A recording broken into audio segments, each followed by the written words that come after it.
Hey there, Mr. Doe. This is Matthew. I'm going to be doing your discharge teaching today. And so we get to go home today, but there are some things that we need to change so that we decrease the chance that you come back in and see us. Because after you have one heart attack, the chances of you have another one are very high. So some things that we can change are our activity and our nutrition. So you have a history of hypercholesteremia, which means that our cholesterol is really high, and that can be one of the factors in us having another heart attack. So we need to make some changes in our diet. We need to intake a diet high in vegetables, fruits, and whole grains, and low-fat dairy products. You can substitute those red meats that you've been eating with things like chicken and fish, and for snacks you can eat like nuts. So we really need to focus on reducing our intake of sweets, like all the desserts and all the cakes. We need to decrease the amount of that we take in. And we need to take out drinks that are high in sugar, like Cokes and Pepsis and sweet tea,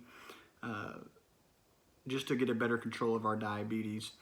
We need to decrease the amount of salt intake. So I know salt can add a lot of flavor to your food, but it really adds a lot of stress to your heart. And so we need to restrict our sodium intake to 2,400 milligrams per day. So it's very important that when you go to cook something or you go to eat something, you need to look at the nutrition facts on the back. And you can kind of plan your sodium intake around that. So we really need to get a strong grasp on our cholesterol and our blood glucose. You say you usually do pretty good about your blood glucose. But we just need to make that extra step, because now that we've already had one heart attack, again, we have a higher chance of having another one if we don't change something. So, and we need to cut our intake of alcohol too. It's putting too much stress on our heart and other systems. So as far as activity goes, over the next 2 weeks, you need to be taking it easy. Don't be lifting heavy weights, and don't be running outside in the neighborhood and getting your body into this mode where you're sweating and your heart rate's going up. That'll increase the chance of you having another heart attack. So, after those 2 weeks, we need to do things like walking. You can walk, and over time you can increase how far you walk and how fast you walk. So whenever you go and you exert all that energy to go walking, you need to be sure that you switch in periods of rest where you can come back and you can sit on your recliner or sit on your couch and take it easy to allow your heart and your body to compensate for that exercise. So if you're smoking or you're around cigarette smoke, we need to stop that, because that is another factor that could increase the chance of you having another heart attack. So we need to avoid exercises like if you went at home and started running right now, you probably come back with some serious chest pain and some shortness of breath and some serious fatigue. So we want to avoid all that strenuous workout right now. And so the doctor wants us to start practicing things that would help us lose weight. So that walk every day, the way our diet is, will help us lose weight. In the long run, that helps you decrease your chance of having another heart attack. So the next thing that we talk about is our meds. So the doctor has prescribed you 4 medications.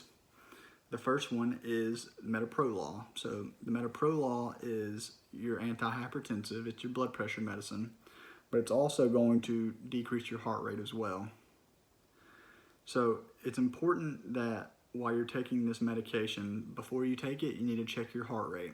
And you can do that by checking your pulse on your wrist, either wrist or your feet, wherever you can find it, really. But it needs to be over 60 beats per minute before you take this medication, because once you take it, a side effect of the medication is that your heart rate will come down. And we don't want your heart rate to come down, because we want under 60 beats per minute. Our body's not being perfused like we want to. Oxygen's not getting to the tissues. And a side effect of this medication can be dyspnea, which is shortness of breath. So if you start experiencing any of the shortness of breath, you need to be sure you contact your provider. The second medication is Coumadin. And so what Coumadin does is it makes your blood thinner. And this is important because we don't want any blood clots right now. Well, we don't ever want blood clots, but we don't want blood clots right now going up to your heart or your brain. This can absolutely increase your chances of having another heart attack or a stroke, and we don't want that right now. So it's important for you to, like, if you have a bad habit of bumping into dressers, bumping into corners, you need to be able to monitor like your bruises, because what we're doing is making it so your body bleeds easier. And so bruises can end up spreading across your, like if you hit your hip, your whole hip can go black just from that internal bleeding. And so if you get like a cut, like a pretty deep cut anywhere, it's going to bleed a lot. So it's important, if you can't control the bleeding, that you go to the ER where they can help you control and stop the bleeding, because we don't want to lose too much blood. The third medication would be your atorvastatin. So the doctor wants to get a control on your cholesterol levels. I think he thinks that might have had something to do with why you had your first heart attack, because your cholesterol wasn't very good. So your atorvastatin helps give you have two types of cholesterol, HDL and LDL. And the atorvastatin helps build up the good cholesterol in your system so we can fight the bad cholesterol. And this pill can be taken with food. It doesn't matter if you take it with or without food. And if you have any muscle pains or fevers after taking this medication, you need to report it to your doctor. And the last medication is your nitroglycerin. So this medication, if you go out for your walk and you come back and you just have this chest tightness and pain in your chest and shortness of breath, you can take a nitroglycerin, which will kind of alleviate that pain, and it opens up your blood flow to your coronary arteries, and that might be why you have that pain in your chest. But after 15 minutes, if that pain isn't gone or isn't alleviated at all, you need to call the doctor immediately. You might be having another heart attack.